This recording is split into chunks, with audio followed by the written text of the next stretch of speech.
They say I wouldn't do it like I won't. They say I couldn't do it and they feel. They say I wouldn't do it and I fold. They say I couldn't do it and I did. I'm a champion.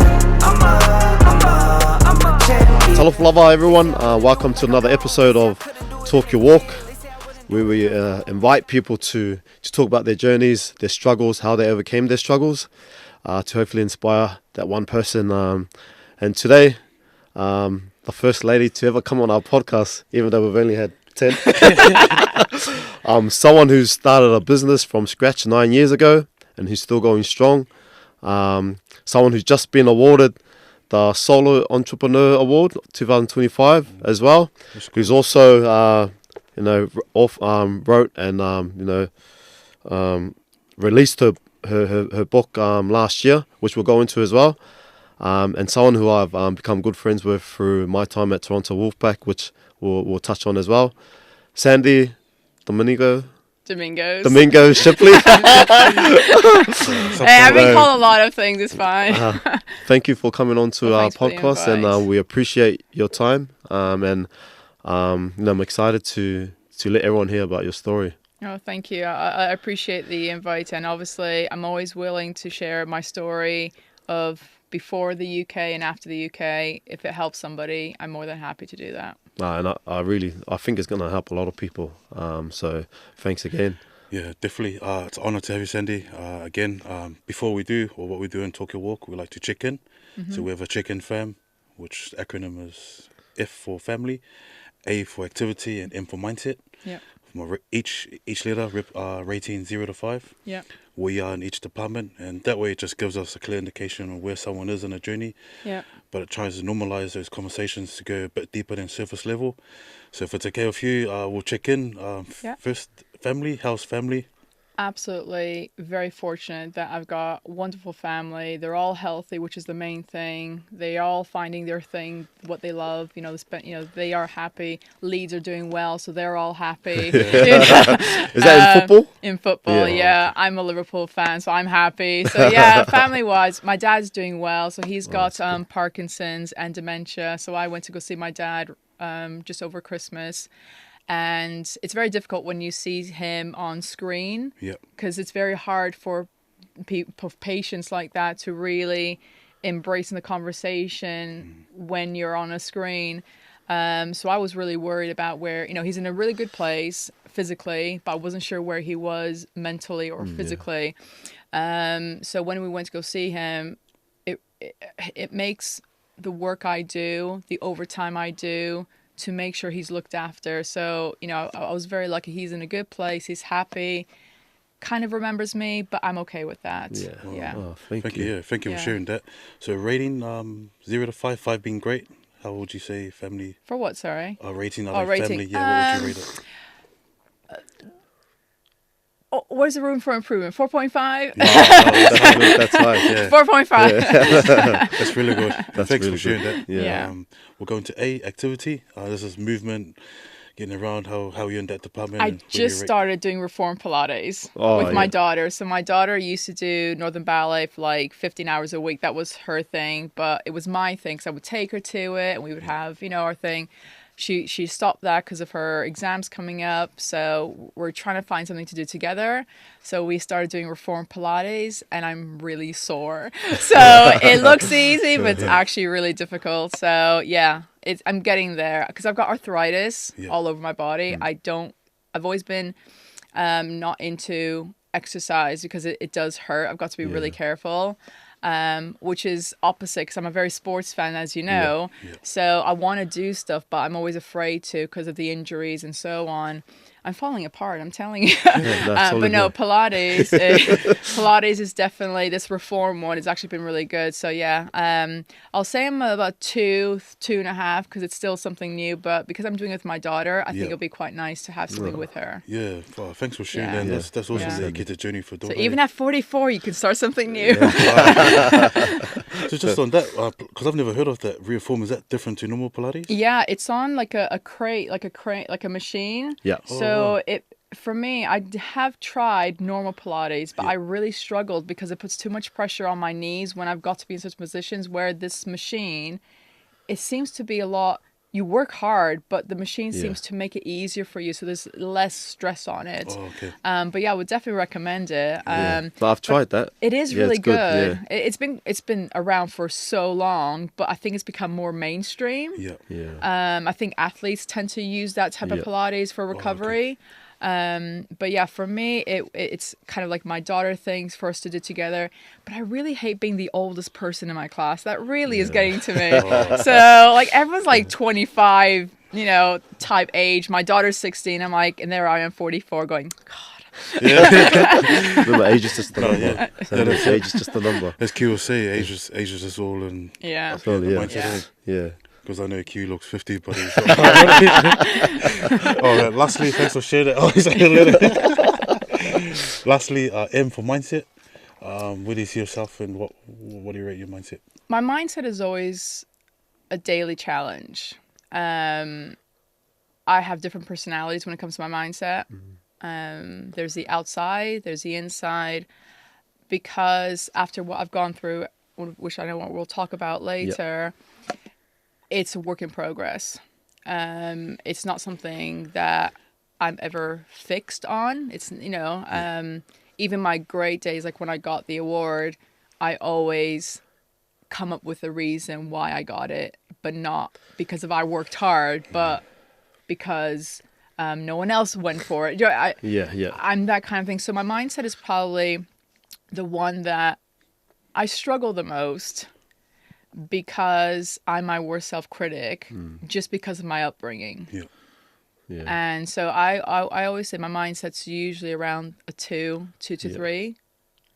But people don't know that until now. Yeah. But generally that's just the way I've always been. Yeah. Even when things go well. And do you have anything in place to help with the way you think like that? It sounds like you're catastrophizing a lot. Every good thing that happens to you. Yeah, you find because I grew up with a mom who said to me, "You'd always screw things up." Yeah. And I have a lot of fear, even when things are going well. And I always plan the fear so that if it does come, it's not a surprise. Yeah. And when I think I'm working towards not being that kind of person, something happens and it's like, well, I should have stuck to my guns and been that negative planner type person. But it is exhausting. Yeah, I can imagine. But since I've had my kids, I really, really do try, especially for my daughter, where there's physical comments, and I really try not to, because I don't want to be my mom, what she was to me. Yeah. I don't want to be that to Lauren. So I'm not perfect, but by far of everything I have, that is probably where I struggle the most. Yeah. Yeah. Oh, thank you. Yeah, thanks for sharing that. Even writing the book, Yep. Everyone's like, great. And I'm like, really? Yeah. I'm not even a proper author in my head. Yeah. Because I don't see myself in the same category as actual writers. Yeah. Do you know what I mean? So for me, it is by far the biggest struggle, even now. Yeah. Where most people will say my life is not perfect, but as good as someone would love to be in. It's funny how my mind won't allow me to. But yeah. No, thanks for sharing that. And it sounds like it's, like you said, it's exhausting to go through that if it's something that's been happening throughout your whole life. Thanks for sharing that. And well, I want to go straight into, like you spoke about your mother. Yeah. You spoke about your upbringing. How was that? There's two sides to this coin. The one side is I feel like the most fortunate person because being brought up by immigrant parents, you learn a lot. If you listen to their stories, you learn a lot. And so my mom was 13 when she left her home country to go to France. Which is her home country? Portugal. Yeah. Because of the political status, there was no work, and she was the youngest of a lot of children, and she wasn't really allowed to go to school and all that kind of stuff. And because her older sisters had to move to France, to Paris, she said, oh, I'm going to go. I'll look after my niece and nephew. But in that time, she was picking pumpkins from the farm. Like, she was just grafting. And growing up, she had this, because she lived in a shack, really, hot water was barely there and so on. The washrooms were outside. Like, it was nowhere, it was candles. Yeah. It was not nice. And it was still there, but now obviously it's been renovated, but it's still actually physically there, the house in Portugal. But her siblings were very critical of her, saying, you'll never achieve this, this and that. And she took it personally. She's one of those people that if you said she couldn't do something, you better turn around because she will prove you wrong. That was her nervous system would just say, I'll prove you wrong. Yeah. So growing up, she always had this thing of, I want to buy this piece of land near her mom's house and build my own house. And that's what she always had in mind. So when she went to France, she was saving up, farming, and then she went into become a seamstress, and then that's where she met my dad. And then they went to Toronto in the 70s, and that's kind of, where the Toronto story started. And my dad as well, he left to go to Brazil, but he was a little bit older to escape the army. Yeah. But he, again, was just working to but my mom particularly, she's the one who, in a way, is my inspiration, but then in a way is the person I don't want to be. Yeah. Because she became a workaholic, because she did buy that land, she did build that house, but she didn't know when enough was enough. So she always worked too much. So I grew up physically with a mom, but not emotionally with a mom. And it was only when she died that I realized I don't think my mom knew how to be a mom, because she never got that from her mom. Because she was the youngest, she was cleaning, she was going to the river, washing laundry for everybody. So from that side, I understood her after she died, but it was hard because she was criticizing me because it worked for her. But I take after my dad, who's complete opposite. We're very emotional, very with the heart. So if she ever criticized me for, why can't you be like this person? Why can't you be like that person? Or, she never went to my graduation, and I came home. So I've always been a straight A student in French.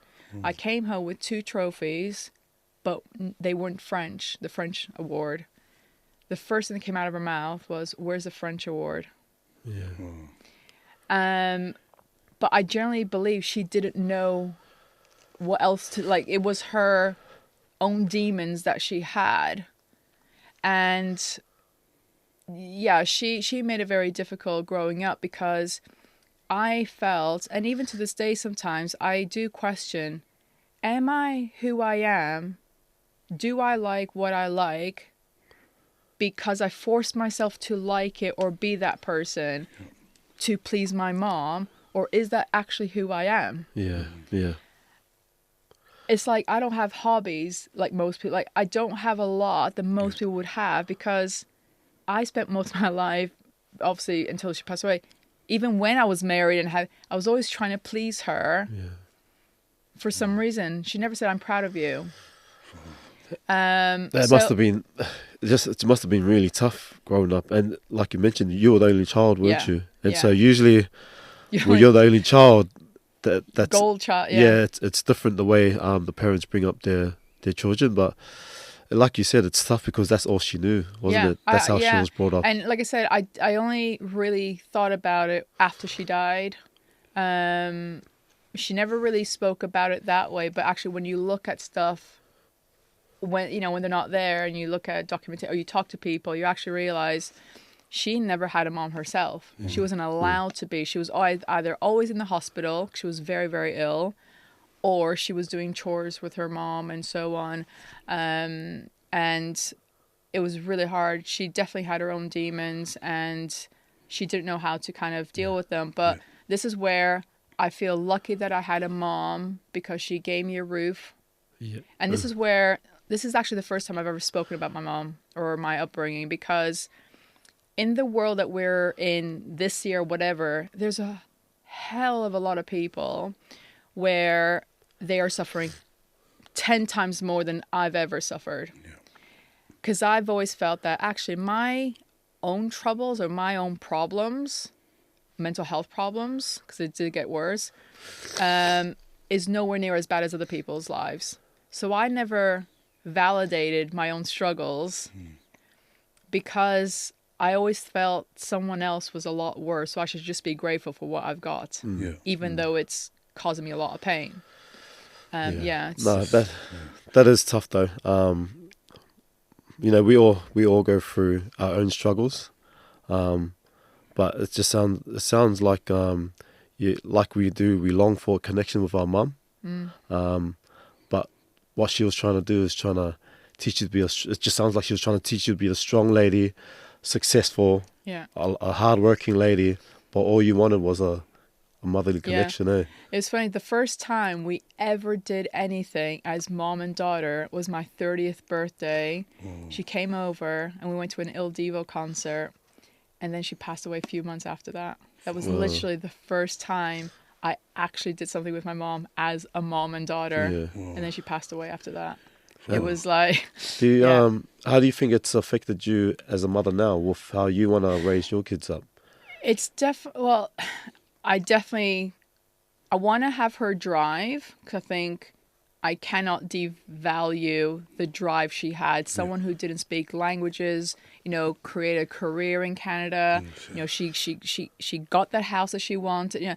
I have to put validation in that. Her journey, like I said, was not ideal, but she had her own demons. So for me, I want to be the present mom, but I still want to have the career. I want to be transparent with my kids. I don't want them to think I'm perfect. Do you know what I mean? So I'm kind of, trying to make sure. I'll say to my kids sometimes, do you think I'm overworking?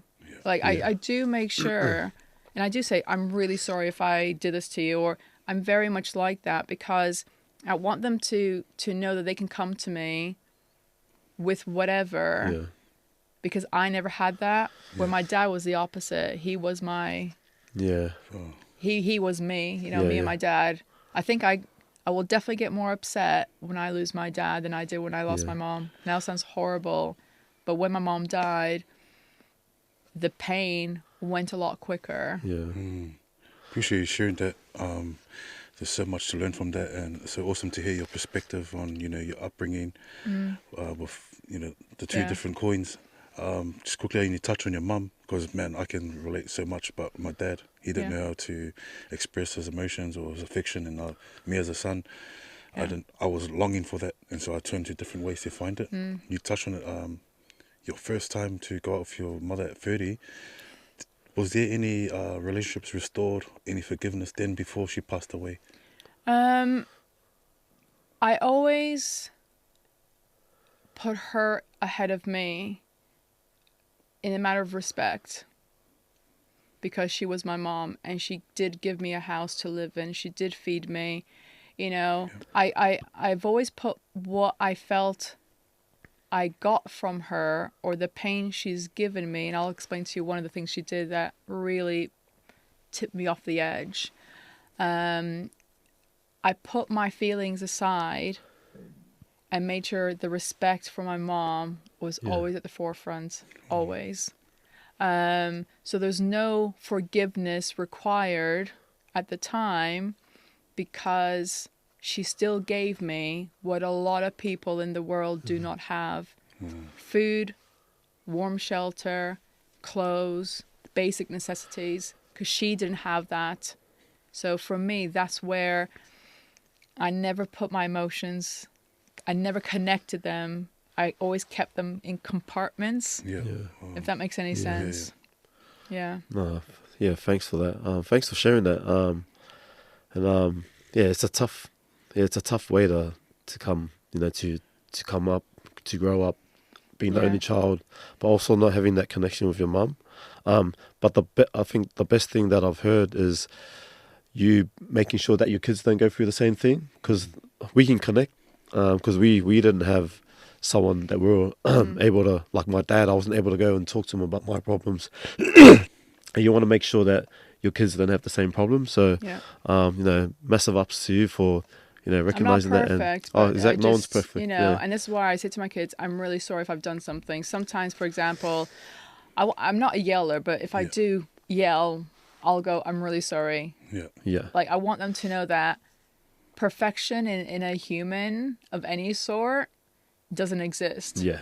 And I don't want to be a parent where, we will think parents are always right, even though they're completely wrong. Yeah. And I just think for my own kids' sanity, they need to know that, because when they go out in the real world, and they speak to people and whatever, that they realize that we're all the same. Yeah. And that's okay. Yeah. Everyone's got positives and negatives, but it's accepting the negatives and accountability for those negatives. Yeah. That can only make you a better person. And that's what I'm trying to teach my kids. No, 100%. That's awesome. Before we go into your business, Yeah. the systems link, Yeah. we want to talk about, it's going on to 9 years. It's going to be 9 years in It's going to be 9 years. But before we go into it and before we go into your book and the awards, I want to talk about Toronto first and foremost, which is the number one subject. Yeah. I met you when I was playing for Toronto 2017. 17, yeah. I was there at the beginning of the year for 2018. The one thing I learned about Toronto is the people there get behind their teams. And even though rugby league was new, completely new, they knew nothing about rugby league. Our first home game, I remember there was over 7,000 people. Correct. Did you want to touch on the culture in Toronto? Because that's your home Toronto in Canada. is like, it's got so much energy for sports. And I'll give you an example. So the Toronto Maple Leafs, they haven't won the Stanley Cup. That's the ice hockey, isn't it? Hockey team. Yeah. It's not won the Stanley Cup since 1967. It's still the team that makes the most money. It's got the longest season ticket, which is over 25 years. It makes money. I mean, not many teams can say that their fans will do that, And we kind of make it an inside joke that every year is our year. It never is. It sounds like Warrington. Is it Warrington? I'm sure there's one rugby league team that they or Doncaster Rovers. Is it? But yeah, you know what? Toronto is. I am so proud to say I was brought up and raised in Toronto. It is a city that embraces everything and anything, diversity, people, cultures, sport. I mean, it really makes you open your eyes to acceptance in a lot of things. Yeah. And the unfortunate thing is sports is expensive. Yeah. Baseball being the cheapest. But it's just part of the DNA. And if you want, and like I said, no one knew about rugby league. Yeah. In Canada, we've got rugby, which is union, but it's more not necessarily a Toronto thing or Ontario. It's more West Coast.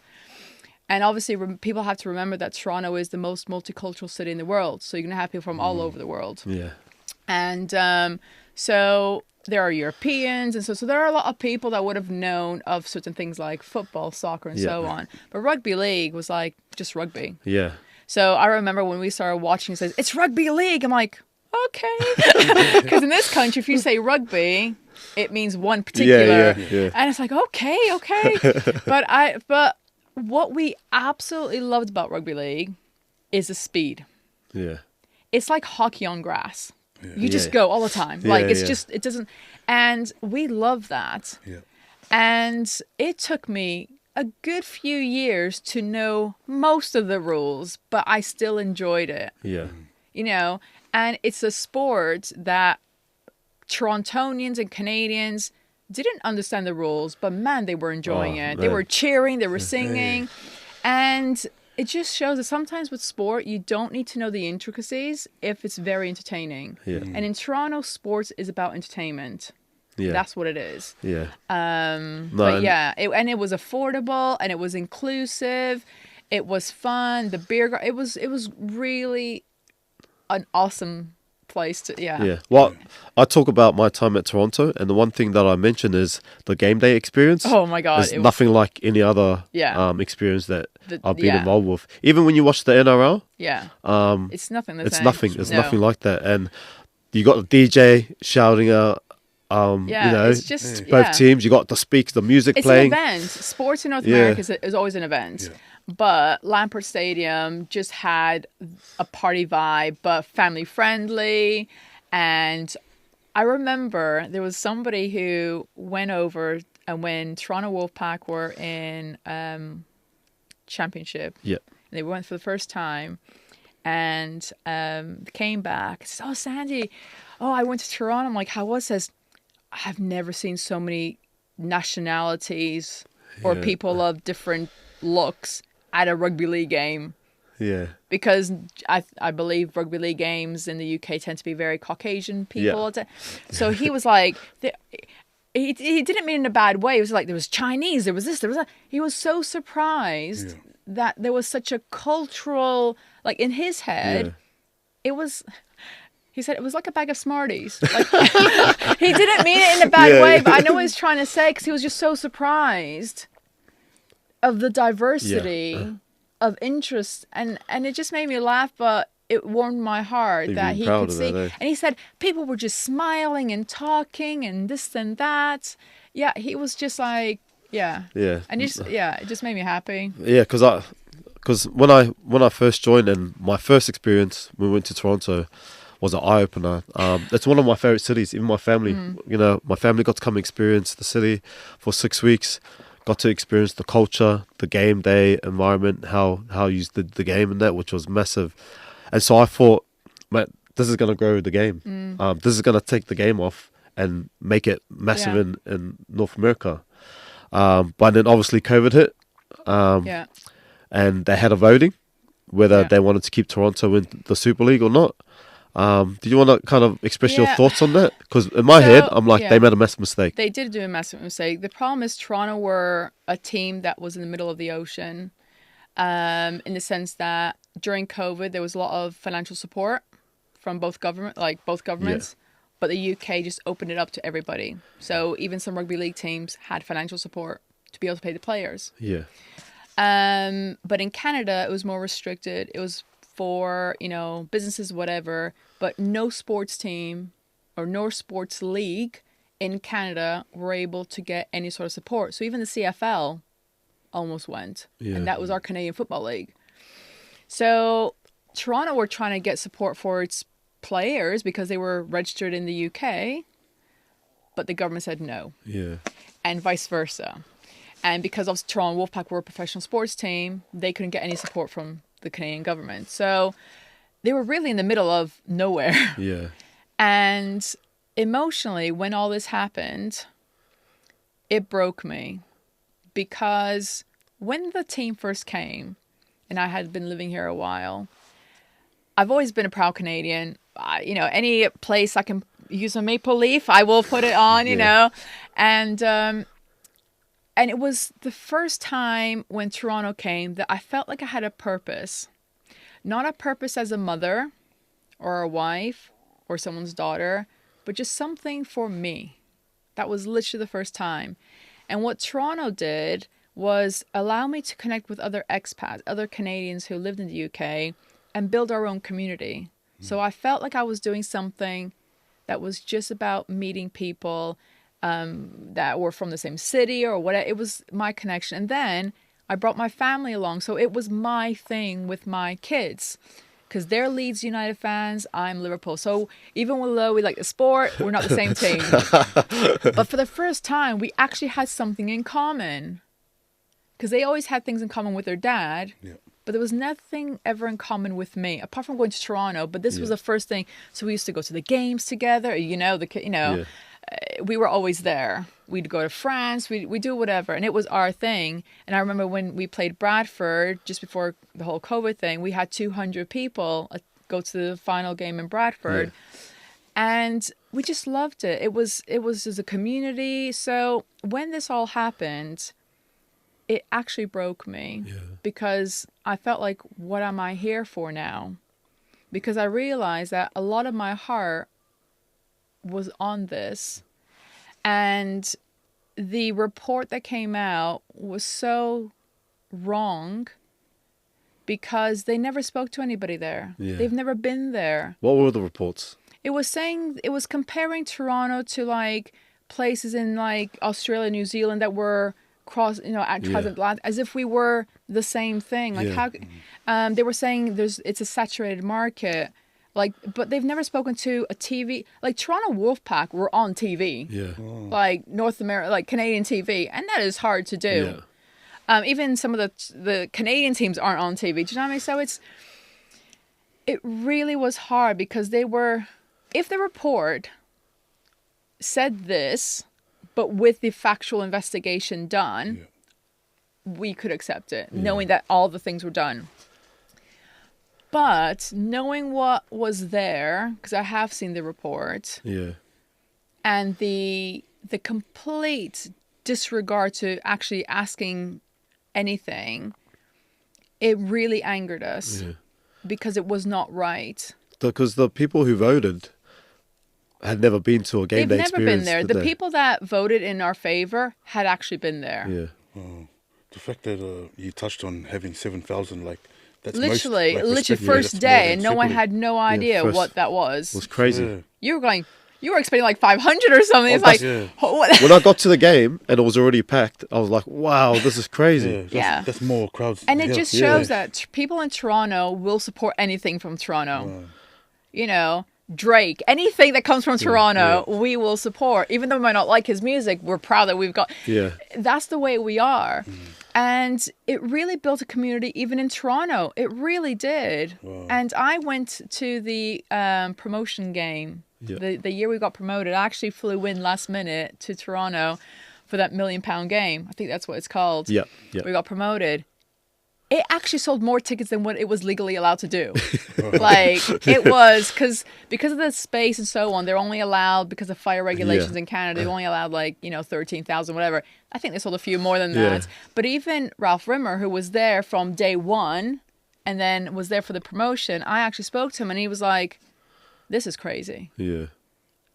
It's sad, eh? It's sad. It is. So I feel like where the game is going now, they could learn a lot, just by hearing. I didn't know much about Toronto. And the thing is, like I said, there was so much opportunity where, like I said, even if you talk about the North American market, there's a lot of British people, a lot of North Americans who've got British ancestries. Yeah. A lot of people, when I ask, why are you a fan of this Australian team? There's always a British connection, a player, a relative who lives there. There's always something. I'm like, why don't you tap into the fact that there's 40% of people in North America who have got some sort of British ancestry? They will follow a Wigan team because my uncle's from Wigan or my grandfather, whatever. That's what people do. When I've spoken to people who are from New York or whatever, says, "Oh, who's your on social media on Twitter?" It's like, I'll always call it Twitter anyway. When this whole thing was happening, people were going, "Oh, I'm from New York, but I support Wigan because my grandmother's from there." Yeah. I'm like, you can sell merchandise to these people. Like, there was such a because all you needed is 0.001% of the market, and you'd make more money in one season than you would all. Do you know what I mean? Like, it just marketing wise, it was such a missed opportunity. And just the sport, it's so good. It is so family friendly. But the positive, and I want to make it positive, is that because of the Toronto Wolfpack, Canada now have a Masters team. Oh, do they? For the older people. Yeah. And they've flown over they've played here in the UK. Oh, wow. So some of the original Toronto Wolfpack fans have created the Masters team. Oh. And I think they're going to Australia next. And so, so despite what's happened, there were some long-term positive stories that have come out of it because of likes of you and so on. When you joined Toronto and you gave it a go, is that you guys have really made a big difference of changing people's lives. Oh. You really have, and it's really hard to explain that. Oh, I think joining the Toronto team and being able to go there changed our lives because I wouldn't have got the chance to go over there. I wouldn't have got the chance to take off my family and the players' families and experience the culture. So, I'm forever grateful that I managed to experience that. But man, we could talk about Toronto I for hours. So. I think we were so much younger then. We were so much. I sent Q these pictures from when we first met. I'm like, God, those wrinkles. I need to take them away now. But yeah, we were very, very young. Yeah. But no, I want to get into the company you started. Yeah. Obviously, you show everyone the award that you got, which is massive. But what made you start the company in the first place? So this was around the time that we got diagnosed with dyslexia. So for me, it was a relief. Like I said, thank God I know why I struggled and so on. But I've never really told anybody I struggled. Yeah. I was just a really hard worker. But like I said, at the time, and funny enough, when I speak to Louis about this, he doesn't remember any of it. But as a parent, I remember it all. Yeah. Do you want to touch on that? Because I feel like it's a powerful story that you can share. So when Louis first found out he was diagnosed with dyslexia, he saw it as a disability. He thought that he wasn't going to have a good career and that he was just going to, have a job where it was very, for him, because he's very ambitious, that he wouldn't be able to achieve certain things. And it was really hard because at the time, because I found out, I said to Louis, well, your mom just found out, but look what I've done. I've moved country, I've done da-da-da-da. And he said, but you're just saying that because you're my mom. Ugh. And that was the first time I was open with him about my struggles. And my struggles with my mental health after my mom pulled me away from Canada, which I can talk about that later. But, and I said, look, but I'm here. And, I did it slowly, but I did it. And for him to say, you're only saying that because you're my mom was probably, he didn't mean it in an offensive way, but it really hurt because it was the first time I opened up. But I let time go by and I could just see that he was just not, he was a bit lost. Yeah. So I said to Mike, I need to do something. I don't know what to do at the time, but I need to do something. And then one day I'm like, I'm going to start a business. And my husband, and Mike goes, doing what? I'm like, I don't know. But there's no point because everyone was saying, look at Richard Branson, look at all. I'm like, these people are so away. Louis not going to connect with those people. Like, I know as an adult, you can find them inspirational.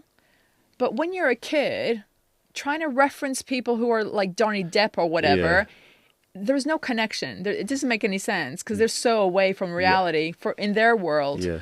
So Mike was like, what are you doing? I'm like, I don't know. Anyway, so I decided I'm going to start a company. I had no company name at the time, but I did networking for 14 months. That's all I did. I wasn't working anymore at Leeds Met, and I just did networking. And all I did was talk about sports. Never, because I didn't know what to do. So I was just talking to people and, grafting, telling Louis, oh, I met this interesting person. I would tell him everything. Or I'd go, oh, I really don't know if I can carry on. I was very transparent along the way. And then I met somebody about 16 months later who asked me what I did before. And then he said, oh, have you heard of ISO? And I'm like, sorry? He says, are you sure? I says, yeah, I literally have no idea. He showed me the logo, had no idea what it was. And he goes, you might want to look into that because literally everything that you've said in how you managed work, that role, kind of falls into line with that. So he recommended I do this 1 week course. And he said anything. And I was in that 1 week course and I was like, doesn't everyone think this way? So I actually didn't learn anything in that course because that's how I've always thought. In terms of what? Just process, thinking, strategy, root cause analysis, like supplier. Why don't you manage suppliers? Doesn't everyone manage suppliers? Like, it was just, apart from learning what the clauses were, there was nothing practical that I learned that I hadn't been doing before in my previous role. Yeah. So then I thought, oh, maybe my dyslexic mind is good for something. You know what I mean? Yeah. Instead of being a challenge, like it's always been a hindrance to me in learning something new or whatever. Maybe it's actually got a value somehow. Yeah. So then I started, I then got my first clients and so on. But before that, I was trying to be a consultant like everybody else. Yeah. So for 2 years leading up to 2020, So, 18 and 19, I was being an ISO consultant like every other one out there, saying exactly what they were saying, and I was absolutely miserable. I hated it because I was being them. Because I'm like, if he's making that much money, he must be doing something right, so I'm going to be like them. And when you talk about ISO, the consultants, standards, consultants, yeah. What do you mean by that? So they were very, about clauses. They would talk about very robotic, very old school, very, the words they would use, boring. Yeah. They were very boring in how they did it. I'm not saying every consultant's boring, but I'm just saying the ones I would notice, they were very cookie cutter sometimes. But I did it for 2 years like them, because if they're making money, they must be doing something right. But I've never been so miserable in my life. Yeah. And literally the Wolfpack games will give me a break. And I'm not kidding you. Yeah. It was like, I'm just me now. I can switch off and then Then COVID came. And for me, COVID was where it all started, really. So obviously we're all doing Teams, Zooms, whatever they're called. And I thought, you know what? I'm just going to talk how I am.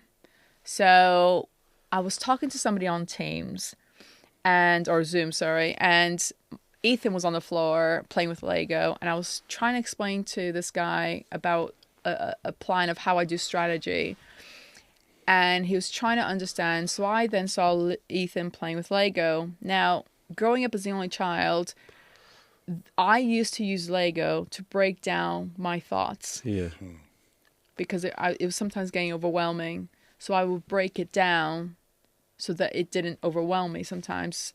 It didn't always work, but that was always kind of how I went. My first point of is to get Lego and just break it down and just kind of use it as a therapy. Yeah. So I then started using, with this guy, Lego to storytell how Lego is like ISO. They're both the same, thing. And he absolutely loved it. And then he told somebody else. And then on all these calls during COVID, I ended up becoming the person who used Lego to explain how I saw international standards, because that's how my brain sees it. And next thing you know, I'm still here. And that's what I'm known for, is the simplification of something that people tend to find very boring. Yeah. And I do like to have a little bit of fun as well. So, But yeah, that's how it all started, really. Wow. And so from there, I felt like, do you know what? Somebody is willing to listen to me. Where growing up, no one heard me. I wasn't allowed to be heard. And I never felt that I had the right to be heard. And this was probably the first time that people actually wanted to hear me. Yeah. Actually me, not me as somebody's wife or me as an employee but actually just me. Yeah. And it took a while for me to accept that. Yeah. Because I always used to think, they want to know more about me for an ulterior motive. Yeah. But actually, they just liked me for just me. COVID for me it worked for me because I felt like I had permission to just be myself in how I wanted to do it. Man, what a story. How you started, and just explaining the way you love to explain things made you start the business. It's gone on to 9 years now. Yeah, it would be, If I get there in May. Easy. And a lot of businesses that start, shut shops after 3 years. So what's been the secret for you think? Patience, definitely. Patience, But I think my upbringing has helped in the sense that I never put myself in a place where I planned too much because I'd be afraid to plan because I'd screw this up. So, but I also use my gut feeling. So when I moved over to the UK, I came with 2 suitcases and £1,000. No job. 1,000. How long ago was that? Hell of a lot too long. 2001. So I woke up on my 21st birthday and decided literally I'm leaving. Wow. And I went to Eaton Centre in Toronto and I got a one-way ticket to Manchester. and I had no idea what I was going to do. But anyway, and I think I somehow have a coping mechanism internally through my upbringing that I just took it one day at a time and didn't put the pressure on me like some people have to do. Like, and try to just be yourself. Like I said, for the first 2 years, more or less, I was just talking about sports with people. You know, I didn't want people to think that I was just talking to them because I wanted work. You know, when you're the only child and you never have a chance to do things for yourself because you always have to do whatever your mom tells you because, you don't have brothers and sisters to go stuff. You know, it was the first time I actually did something for myself. And I think I just valued that so much. So when I say to people, I genuinely appreciate the fact that you are trusting me with your business or that you're trusting me with your podcast. When I say thank you, no one understands that when I say those words, I actually mean it because you are giving me a chance that I never was given growing up. Yeah. You know, you believe in me when my own mom didn't believe in me. So when I say thank you, I really mean thank you. Oh, man. Thanks for that advice. Thanks for thanks for that. That's massive. Grab the tissues. No. And there's people who are listening, take that advice on board because there's a reason why your business has been going well for 9 years, and there's a reason why you got this awesome award. Congratulations on that which one. is See, massive. That just doesn't seem real, but it's. Do you want to read it out or? No, thank you. You want to explain the award? So the award is for solo entrepreneurs. So someone who runs a business on their own and has demonstrated growth and just doing what they do. And so the lone wolf business of the year. I am. Yeah. So well done, I'll man. use the word wolf because we're the wolf pack. Wolf So pack. there you go.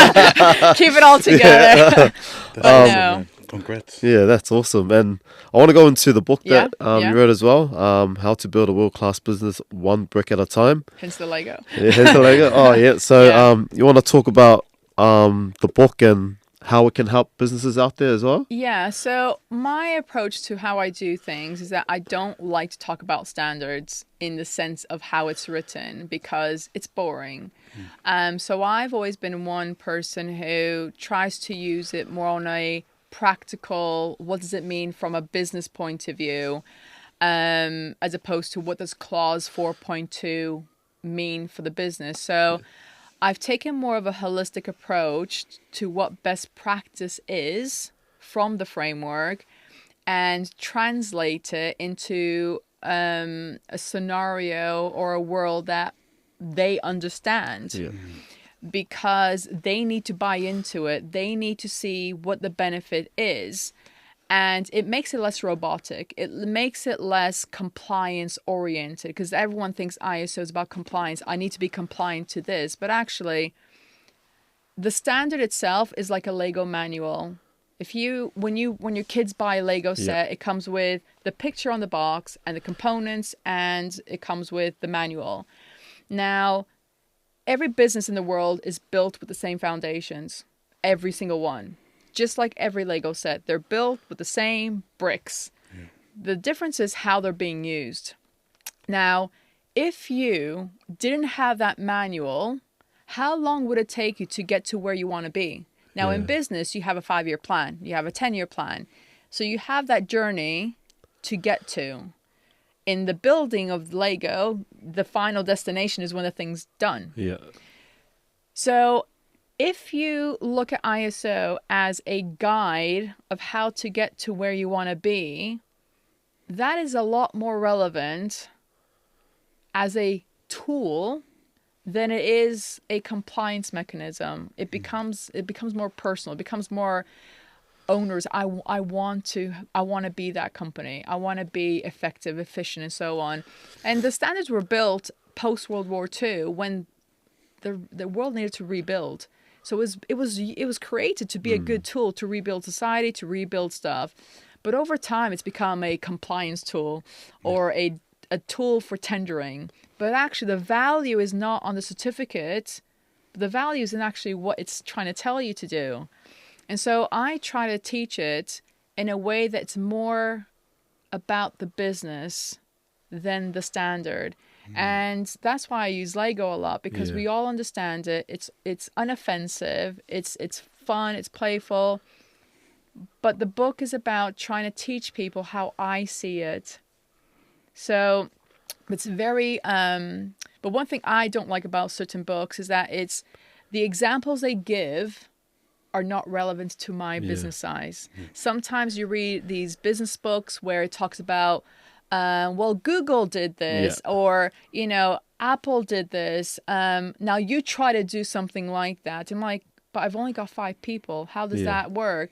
So a lot of all the examples of the exercises that are in there are actually from businesses that I've actually worked with that are SMEs, small businesses that, whether it's a bakery, but actually they've only got 5 people. So I can translate that because it's more how a family business is run.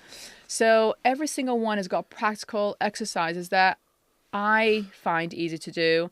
It's got the questions that I ask when I'm working with my clients. And the key to all this is feel that you've got permission to ask questions. People generally do have a fear of challenging or questioning what is currently there in the business, especially if you're not in the managerial role. Yeah. But the power to improve has to do with allowing yourself to ask questions. So this book is full of questions. Like, if you want to improve leadership, go through this. These are the questions I would ask. Yeah. You know, and that's what I was trying to do. And like I said, being dyslexic, it's not complicated. You know, as you can see, it's not complicated. It's practical. And it's just how I see the world. Yeah. So it's a bit more easy to read as well. Oh man, that was powerful. Was You know, yeah, I'm sure a lot of businesses become successful just on the back of that advice that you gave. But if someone wants to get the book, where can they get it? So they can go on Amazon. There is the audio version. Now, if you get the audio version, there is the workbook part. So download that, because that's where the power is as well. Yeah. Doing the exercises. Like the PT tells you, do the exercise at home. And you're like, oh.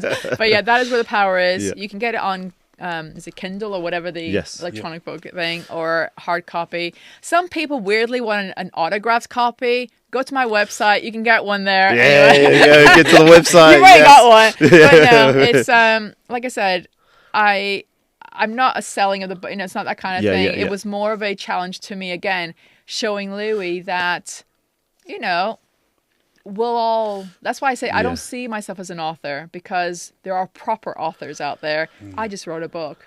Yeah. That's up to you, man, because that, honestly, to explain your journey, what you went through, and to even write a book, that's the hardest bit, though, was not being able to share this with my parents. Yeah. That was probably the hardest part, because my daughter last week was actually reading my report cards from school. Thank God I didn't bring them. But yeah, so she was very surprised what the teacher was saying. They were very like, Sandy has to do this, and, you know, and so on. So I really struggled in school. And so this was probably, I felt moving to this country and raising 3 children was so much easier than writing this book. Tenfold. Because with moving here and being a parent, I used my gut. Yeah. I used what I felt was the right thing. Writing the book, you had to be a bit more structured and so on. So this was definitely by far the hardest thing I've ever done. And it was only when the book after being printed, came to my house, and I actually cried, because I realized I have no one to show it to. Yeah. My dad's physically here, but mentally he's not. My mom's not physically here. So usually when you achieve something in life, you go to your parents or, you know, I'm not saying, obviously, my husband, my kids, I love them to bits, but your parents are always someone. Yeah. You know, they knew how hard you struggled or whatever, you know, whether it's the mental health things I had or what, they know my struggles, but they actually weren't there. Yeah. So that really hurts. So it was crying of confusion, because I'm like, who do I share it with? Yeah. You know, so that was probably the first time that I felt alone. Yeah. Because I had no one to share the book with. Well, because it would have been such an accomplishment, wouldn't it? Like. Yeah. And I was hoping that if my mom were alive, she'd finally say, "I'm proud of you." Yeah. She'll know that. She never ever said that. Even after with my kids, you know, having kids and stuff, she never said that. And I think it's because she never got that. Yeah. And like I said, as much as I always say to myself, it's because it would have been nice Yeah. to hear that. Oh, Anyway, let's have a coffee. no, thank you, man. So many takeaways, that you shared with us. Again, appreciate your time. Thanks for the invite. Really enjoyed the talk. And like I said, for those who want to build a successful business, you can purchase the book on Amazon. Yeah. But also listen to a lot of the takeaways that Sandy's been able to share throughout the whole podcast. So thank you. And connect with on LinkedIn if you have any questions. Yes. I'm more than happy to answer. Website, yeah. So LinkedIn, website, all that kind of stuff. all that kind, all of the above. Yeah. Thank you so much for the invite. I appreciate it. No, thank you. That was powerful. Yeah. Thanks for sharing. Just There you quickly, go. I'm going to sneak in a quick question. Yeah. Was there a pivotal, like a book that you read that was pivotal in your journey? Actually, it wasn't a book, but it's what someone said. Ooh. And everyone's gonna laugh when I say this because they'll all go, "Of course it's him, Ryan Reynolds." Oh, that's your favorite, isn't it? Oh shit! I knew you'd say that. For me, was he's always been open about his, where his success came from, his challenge. He's always been open. I've attended some of his like conference things and on webinars and so on, and he's always been open about stuff. But there's a couple of quotes he's said, and it was that one quote that led me to actually start the book. And it was after he sold the Mint Mobile. Yeah. He just had sold it. And he said something on, like, I can't say word per word, but he said something about the fact that when others don't believe in you, you should still believe in yourself. That kind of thing. Because he has a vision of where he wanted places to go and so on. But he said, you know what, if you use stories and you stick to that, then it will work. Yeah. And weirdly, it was one thing. Do you know what? Why am I always self-doubting myself when actually you had to hear? It was really bizarre. Yeah. But then he also said, the killer of creativity is when you have too much money. Yeah. And it's something that I've always tried to do with my clients, is that not say to them, you always have to buy this software or that software to get where we want. Actually, let's try to be creative in what we're doing to still give you the outcome where possible, because SMEs struggle. But he's got so many clips that just kept me going and made me start to believe in myself just a little bit, because he's happy to be different. He's happy to not conform. Where before, when I started the business, I felt like I had to conform to what the industry of all ISO consultants are like. But actually, why? Yeah. Why do I have to conform? And some of his talks were always about not conforming to that. But everyone's going to laugh at that. But it was... Maybe you should, sounds like we need to meet him. If only I had that power. Like I said, I would definitely recommend, if you actually listen to some of his interviews, they're very fascinating ones for a Canadian. Us Canadians, very laid back, but Man, that was uppercuts, everything. Yeah. I don't know if we got any more teeth left after what you shared. Yeah.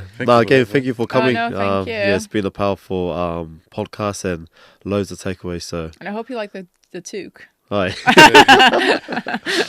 Like old times. Yeah.